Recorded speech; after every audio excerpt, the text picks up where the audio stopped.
The Supreme Court heard oral arguments in the immigration case the United States versus Texas, and the justices strongly challenged attorneys for both the Biden administration and the state of Texas. The case stems from a September 2021 memorandum by Homeland Security Secretary Alejandro Mayorkas that instructed ICE to prioritize deportations for immigrants who are a threat to national security, public safety, and border security.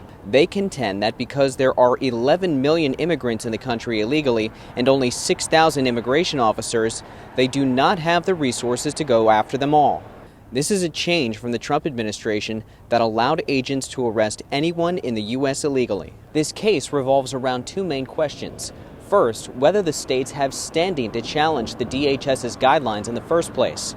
Solicitor General Elizabeth Prelogar and some of the court's liberal justices said the states do not. Federal courts should not now be transformed into open forums for each and every policy dispute between the states and the national government. A large focus of this question was whether the states will incur financial harm. If all you need to do is to say we have $1 worth of costs, and you don't even need to think about the benefits on the other side, I mean, every immigration policy, you let in more people, you let in fewer people, is going to have some effect on a state's fiscal condition. We have at least one example in the record of a specific alien, Ruben Abanza. That detainer was removed, he was released, and then he was reapprehended for committing human trafficking.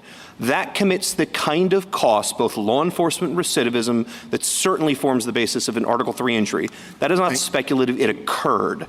The second question that was considered, do the DHS guidelines violate Title VIII of U.S. Code regarding the apprehension and detention of immigrants? The INA does not create an unyielding mandate to apprehend and remove every non-citizen described in provisions that use the term shall. Texas Solicitor General Judd Stone focused on Section 1226C of Federal Code, specifically regarding the detention of criminal aliens. The final memorandum is unlawful for multiple reasons.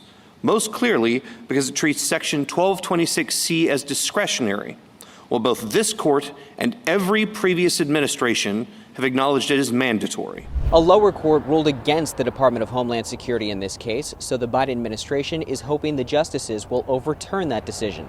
Straight from the Supreme Court, I'm Ray Bogan.